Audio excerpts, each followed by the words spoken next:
জগন্নাথ মন্দিৰ কোনখন ৰাজ্যত অৱস্থিত কি হৈছে জগন্নাথ মন্দিৰ কোনখন ৰাজ্যত অৱস্থিত ইয়াৰে শুদ্ধ এনসাৰটো হ'ব অপচন এ উৰিষ্যা জগন্নাথ মন্দিৰটো ক'ত অৱস্থিত উৰিষ্যাত অৱস্থিত পিছৰ কোৱেশ্চনটো খুদিছে অসমৰ কোনখন জিলাত ভৰতাল নৃত্যৰ বিকাশ ঘটিছিল কি হৈছে অসমৰ কোনখন জিলাত ভৰতাল নৃত্যৰ বিকাশ ঘটিছিল অপচন দিছে মাজুলী বৰপেটা শুৱালকুছি মৰিগাঁও ইয়াৰে শুদ্ধ এনসাৰটো হ'ব অপচন বি বৰপেটা অসমৰ ভৰতাল নৃত্যৰ বিকাশ ঘটিছিল বৰপেটাত নেক্সট কোৱেশ্চন চুটিয়া ৰাজ্যৰ শেষৰ ৰজাজনৰ নাম কি কি হৈছে চুটিয়া ৰাজ্যৰ শেষৰজন ৰজাৰ নাম কি অপচনত দিছে ব্ৰহ্মপাল গোপাল নীতিপাল জয়পাল ইয়াৰে শুদ্ধ এনসাৰটো হ'ব অপচন সি নীতিপাল চুটিয়া ৰাজ্যৰ শেষৰ ৰজা বা অন্তিম ৰজাজনৰ নাম আছিল কি নীতিপাল নেক্সট কোৱেশ্চন প্ৰথম অসমীয়া অনাতা নাটকখনৰ নাম কি কি হৈছে প্ৰথম অসমীয়া অনাতা নাটকখনৰ নাম কি ইয়াৰে শুদ্ধ এনসাৰটো হ'ব অপচন ডি বিন বৰাগী প্ৰথম অসমীয়া অনাতা নাটকখনৰ নাম হ'ল বিন বৰাগী নেক্সট কোৱেশ্চন মৰণোত্তৰভাৱে ভাৰতৰত্ন বঁটা লাভ কৰা প্ৰথম ব্যক্তি কোন আছিল ইয়াতে অপচন দিছে গোপীনাথ বৰদলৈ লাল বাহাদুৰ শাস্ত্ৰী ভূপেন হাজৰিকা ইন্দিৰা গান্ধী ইয়াৰে শুদ্ধ এনসাৰটো হ'ব অপচন বি লাল বাহাদুৰ শাস্ত্ৰী মৰণোত্তৰভাৱে ভাৰতৰত্ন বঁটা লাভ কৰা প্ৰথমজন ব্যক্তি আছিল কোন লাল বাহাদুৰ শাস্ত্ৰী পৰৱৰ্তী কোৱেশ্চনটো খুদিছে ভাৰতৰত্ন লাভ কৰা প্ৰথমগৰাকী খেলুৱৈ কোন আছিল অপচন দিছে কপিল দেৱ শচীন তেণ্ডুলকাৰ ৰোহিত শৰ্মা মহেন্দ্ৰ সিং ধোনী ইয়াৰে শুদ্ধ এনসাৰটো হ'ব অপচন বি শচীন তেণ্ডুলকাৰ ভাৰতৰত্ন বঁটা লাভ কৰা প্ৰথমগৰাকী খেলুৱৈ আছিল কোন শচীন তেণ্ডুলকাৰ পিছৰ কোৱেশ্চনটো খুদিছে প্ৰধানমন্ত্ৰী ধন জন যোজনা আঁচনিখন কিমান চনত মুকলি কৰা হৈছিল অপচন দিছে 2012 চনত 2013 চনত 2014 চনত 2015 চনত ইয়াৰে কাৰেক্ট এনসাৰটো হ'ব অপচন সি 2014 চনত প্ৰধানমন্ত্ৰী ধন জন যোজনা আঁচনিখন মুকলি কৰা হৈছিল 2014 চনত নেক্সট কোৱেশ্চন মামনি ৰয়ছম গোস্বামীৰ প্ৰকৃত নাম কি কি হৈছে মামনি ৰয়ছম গোস্বামীৰ প্ৰকৃত নাম কি ইয়াৰ শুদ্ধ উত্তৰটো হ'ব অপচন ডি ইন্দিৰা গোস্বামী মামনি ৰয়ছম গোস্বামীৰ প্ৰকৃত নামটো কি আছিল ইন্দিৰা গোস্বামী নেক্সট কোৱেশ্চন প্ৰথম অসমীয়া সনেট কবিতাটোৰ নাম কি কি হৈছে প্ৰথম অসমীয়া সনেট কবিতাটোৰ নাম কি অপচন দিছে প্ৰিয়তমা চিঠি মালাজ বনকুঁৱৰী বনফুল ইয়াৰ ভিতৰত কাৰেক্ট এনসাৰটো হ'ব অপচন এ প্ৰিয়তমাৰ চিঠি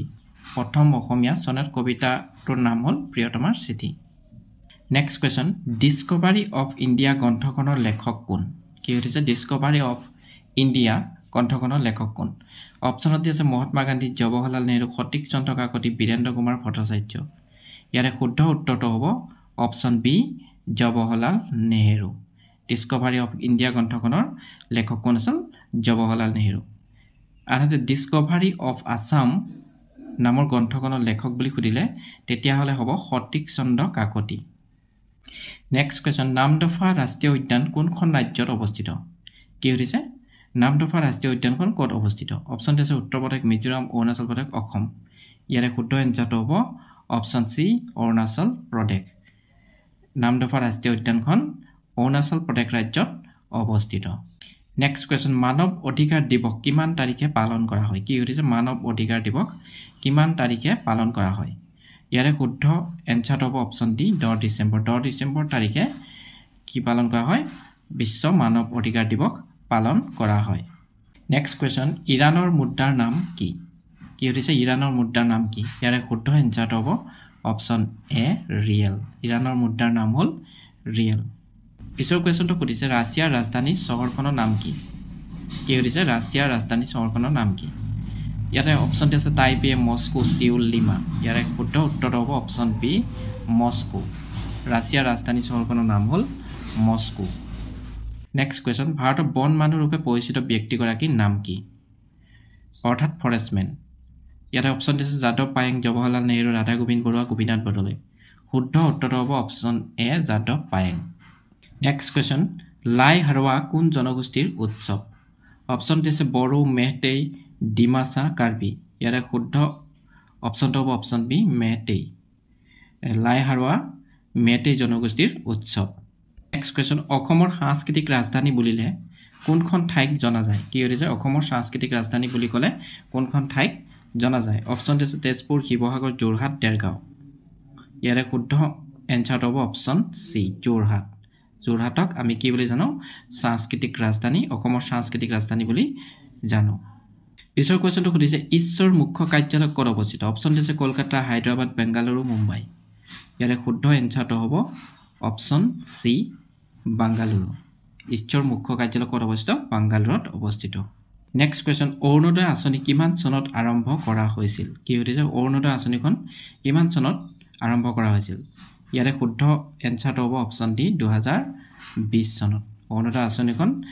মুকলি কৰা হৈছিল 2020 চনত নেক্সট কুৱেশ্যন সোণবিল জলাশয় ক'ত অৱস্থিত অপচন আছে কৰিমগঞ্জ শোণিতপুৰ মৰিগাঁও শিৱসাগৰ ইয়াৰে শুদ্ধ এনসাৰটো হ'ব অপচন এ কৰিমগঞ্জ সোণবিল জলাশয় ক'ত অৱস্থিত কৰিমগঞ্জত অৱস্থিত নেক্সট কুৱেশ্যন অসমৰ লুইত কোঁৱৰ বুলি কাক জনা যায় অপচন আছে জুবিন গাৰ্গ জ্যোতিপ্ৰসাদ আগৰৱালা ভূপেন হাজৰিকা ৰুদ্ৰ বৰুৱা ইয়াৰ ভিতৰত শুদ্ধ উত্তৰটো হ'ব অপচন ডি ৰুদ্ৰ বৰুৱাক কি বুলি কোৱা হয় লুইত কোঁৱৰ আনহাতে লুইত কণ্ঠ বুলি ক'লে কাক বুজা যায় জুবিন গাৰ্গক লুইত কণ্ঠ বুলি কোৱা হয় নেক্সট কুৱেশ্যন জয়সাগৰ পুখুৰী কোনে নিৰ্মাণ কৰিছিল অপচনটো আছে ৰুদ্ৰসিংহ শিৱসিংহ জয়দেৱ সিংহ পুৰন্দৰ সিংহ ইয়াৰে শুদ্ধ এনসাৰটো হ'ব অপচন এ ৰুদ্ৰসিংহ জয়সাগৰ পুখুৰী নিৰ্মাণ কৰিছিল ৰুদ্ৰসিংহই নেক্সট কুৱেশ্যন লাচিত বৰফুকনৰ মৈদাম ক'ত অৱস্থিত কি হৈছে লাচিত বৰফুকনৰ মৈদাম ক'ত অৱস্থিত অপচনটো আছে শিৱসাগৰ তেজপুৰ যোৰহাট দেৰগাঁও ইয়াৰে শুদ্ধ এনসাৰটো হ'ব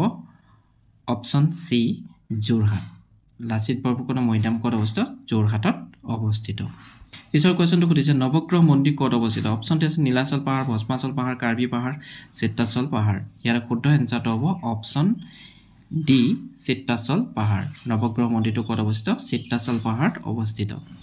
নেক্সট কুৱেশ্যন কাৰ দিনত গোসাঁই কমল আলি নিৰ্মাণ কৰা হৈছিল অপচনটো আছে নৰনাৰায়ণ শিৱসিংহ ৰুদ্ৰসিংহ জয়দেৱ সিংহ ইয়াৰ ভিতৰত কাৰেক্ট এনসাৰটো হ'ব অপচন এ নৰনাৰায়ণৰ দিনতে গোসাঁই কমল আলি নিৰ্মাণ কৰা হৈছিল নেক্সট কুৱেশ্যন ভাৰত চৰকাৰৰ সকলো প্ৰশাসনিক কাৰ্য কাৰ দ্বাৰা পৰিচালিত হয় অপচনটো আছে প্ৰধানমন্ত্ৰী ৰাজ্যপাল ৰাষ্ট্ৰপতি মন্ত্ৰী পৰিষদ ইয়াৰে শুদ্ধ এনসাৰটো হ'ব অপচন সি ৰাষ্ট্ৰপতি ভাৰত চৰকাৰৰ সকলো প্ৰশাসনিক কাৰ্য পৰিচালিত কৰা হয় ৰাষ্ট্ৰপতিৰ দ্বাৰা নেক্সট কুৱেশ্যন ৰাজ্যপালক কোনে নিযুক্তি প্ৰদান কৰে কি হৈছে ৰাজ্যপালক কোনে নিযুক্তি প্ৰদান কৰে অপচনটো আছে প্ৰধানমন্ত্ৰী ৰাষ্ট্ৰপতি মুখ্যমন্ত্ৰী মন্ত্ৰী পৰিষদ ইয়াৰে শুদ্ধ এনসাৰটো হ'ব অপচন বি ৰাষ্ট্ৰপতিয়ে ৰাজ্যপালক নিযুক্তি প্ৰদান কৰে ৰাষ্ট্ৰপতিয়ে নেক্সট কুৱেশ্যন উচ্চতম আৰু উচ্চ ন্যায়ালয়ৰ প্ৰধান বিচাৰপতিসকলক কোনে নিযুক্তি দিয়ে অপচনত আছে প্ৰধানমন্ত্ৰী ৰাষ্ট্ৰপতি ৰাজ্যপাল মন্ত্ৰী পৰিষদ ইয়াৰে শুদ্ধ এনসাৰটো হ'ব অপচন বি ৰাষ্ট্ৰপতিয়ে উচ্চতম আৰু উচ্চ ন্যায়ালয়ৰ প্ৰধান বিচাৰপতিসকলক নিযুক্তি দিয়ে কোনে ৰাষ্ট্ৰপতিয়ে নেক্সট কুৱেশ্যন সংসদৰ অধিৱেশন আহ্বান স্থগিত বা লোকসভা ভংগ কোনে কৰিব পাৰে কি সুধিছে সংসদৰ অধিৱেশন আহ্বান স্থগিত বা লোকসভা ভংগ কোনে কৰিব পাৰে অপচনটো আছে প্ৰধানমন্ত্ৰী ৰাষ্ট্ৰপতি ৰাজ্যপাল মন্ত্ৰী পৰিষদ ইয়াৰে শুদ্ধ এনসাৰটো হ'ব অপচন বি ৰাষ্ট্ৰপতিয়ে সংসদৰ অধিৱেশন আহ্বান স্থগিত বা লোকসভা ভংগ কৰিব পাৰে কোনে ৰাষ্ট্ৰপতিয়ে নেক্সট কুৱেশ্যন কোনো দোষী ব্যক্তিক আদালতে দিয়া শাস্তিৰ মাৰ্জনা বা হ্ৰাস কোনে কৰিব পাৰে কি সুধিছে কোনো দোষী ব্যক্তিক আদালতে দিয়া শাস্তিৰ পৰিমাণ হ্ৰাস কোনে কৰিব পাৰে অপচনটো আছে প্ৰধানমন্ত্ৰী ৰাষ্ট্ৰপতি ৰাজ্যপাল মন্ত্ৰী পৰিষদ ইয়াৰে শুদ্ধ এনসাৰটো হ'ব অপচন বি ৰাষ্ট্ৰপতি